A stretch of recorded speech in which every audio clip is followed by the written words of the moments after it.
Bienvenue. As-tu déjà ressenti que ton travail ne te valorise pas? Ou peut-être as-tu fait des efforts pour conquérir quelqu'un sans succès?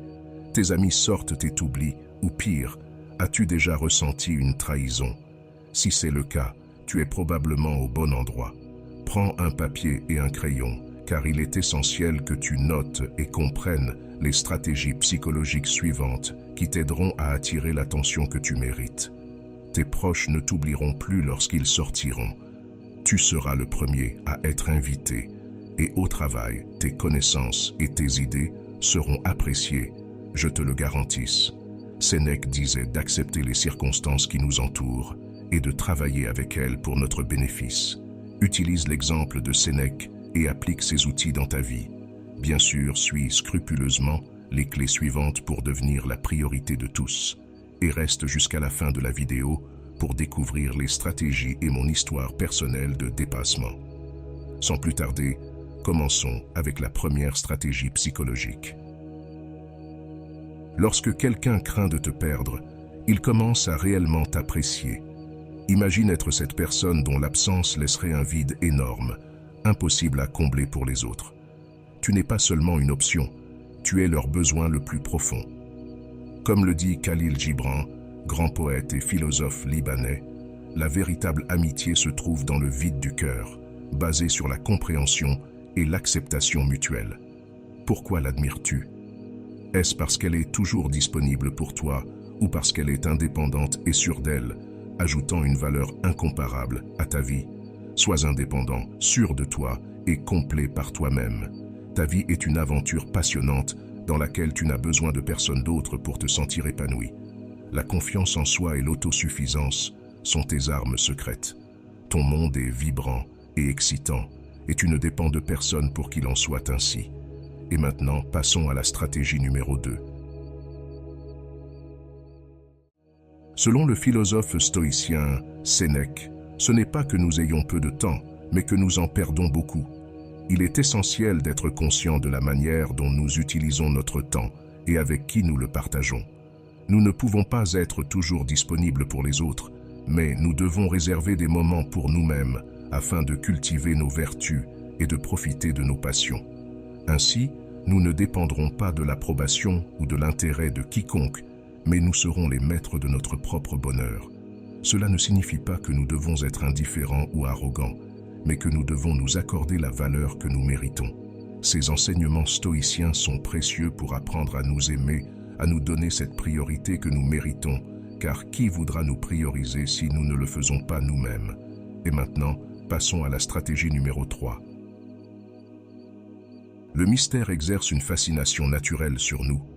N'as-tu jamais regardé un film que tu considérais comme médiocre, mais est resté jusqu'à la fin pour découvrir le dénouement? Eh bien, la troisième stratégie consiste à entretenir un certain mystère autour de toi, avec les personnes qui t'entourent. Pour cela, nous pouvons exploiter l'effet de rareté. Cet effet peut s'appliquer aux 2 stratégies précédentes, mais il est particulièrement adapté à celle-ci. Il repose sur l'idée que la valeur ou l'intérêt accordé à quelque chose augmente lorsqu'il est perçu comme rare, limité ou difficile à obtenir. Ne livre pas toutes les informations te concernant d'emblée. Au fil de la cohabitation, cette personne voudra en savoir plus sur ta personnalité. Conserver une part de mystère est bénéfique. Ne dévoile pas tout dès le premier instant. Laisse planer le doute. Passons maintenant à la stratégie numéro 4. Après avoir suscité de l'intérêt pour ta personne, permets-leur d'investir en toi. Et qu'advient-il ensuite? Exactement, tu reçois de l'attention. Marc Aurèle disait que le temps est limité et qu'une fois perdu, il ne peut être récupéré. C'est pourquoi nous devons l'utiliser avec sagesse et ne pas le gaspiller dans des choses futiles, triviales ou nuisibles. N'agis pas comme si tu avais 10 000 ans devant toi. Le destin plane sur toi pendant que tu vis, et tant que c'est en ton pouvoir, sois bon. Les philosophes stoïciens considéraient notre temps comme précieux, car il est une ressource limitée et non renouvelable. Selon eux, nous devons l'utiliser de manière sage et vertueuse, en évitant le gaspillage, la distraction et la procrastination. Et maintenant, passons à la stratégie numéro 4. Évite de te retrouver constamment dans une position où tu n'es pas une priorité pour les autres. En vérité, tu ne peux pas contrôler ce que quelqu'un ressent pour toi, mais tu peux contrôler ce que tu ressens pour toi-même. En t'entourant de personnes qui te valorisent vraiment, tu augmentes tes chances d'être vu comme une priorité. Ce pas nous rappelle que l'estime de soi commence avec toi-même. Naturellement, tu attires d'autres personnes qui reconnaissent et apprécient ta valeur. Pense à ceci. Tu sais combien tu vaux et n'accepte rien de moins que ce que tu mérites. Ne sacrifie pas ta bonheur et ton estime de soi pour quelqu'un qui ne prend pas soin de toi, ni ne te considère comme il le devrait. Comprends que toute relation saine, que ce soit romantique ou amicale, repose sur le respect et la considération mutuelle. Ne te contente pas de moins. Et maintenant, passons à la stratégie numéro 6. Les gens sont attirés par ce qu'ils ne peuvent pas avoir. Cette mentalité s'étend également aux relations. En ne faisant pas de quelqu'un le centre de ton univers, tu éveilles leur intérêt.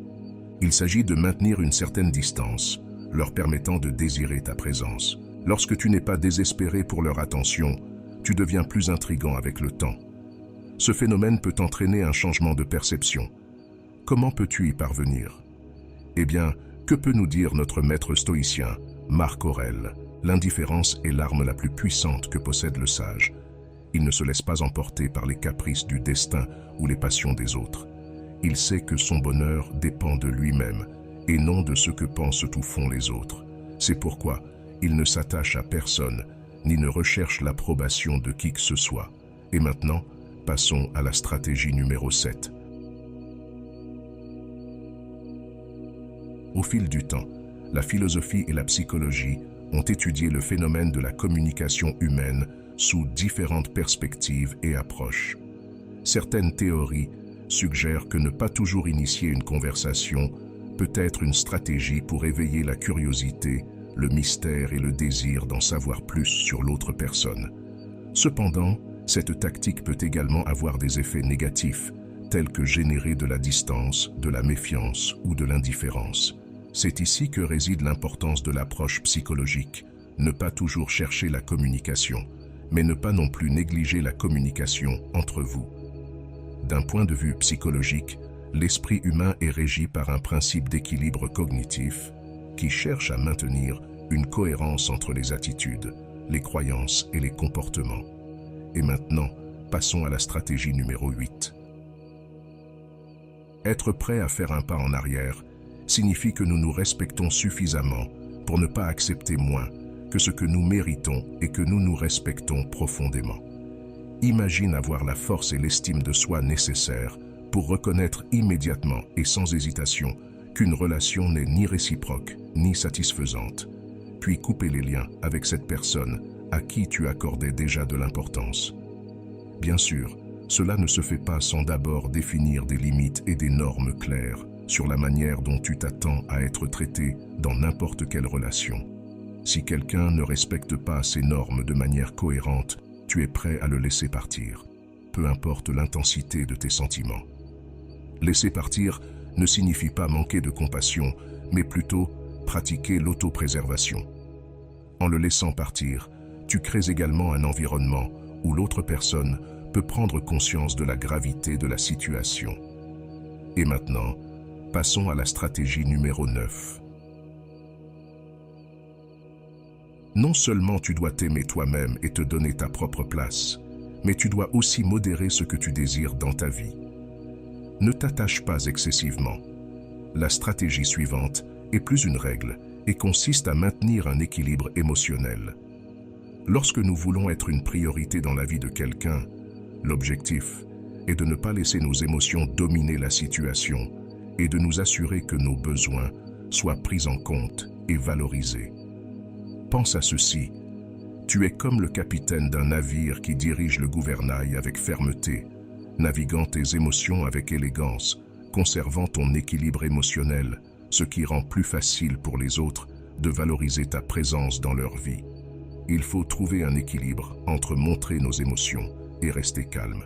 Et maintenant, passons à la stratégie numéro 10.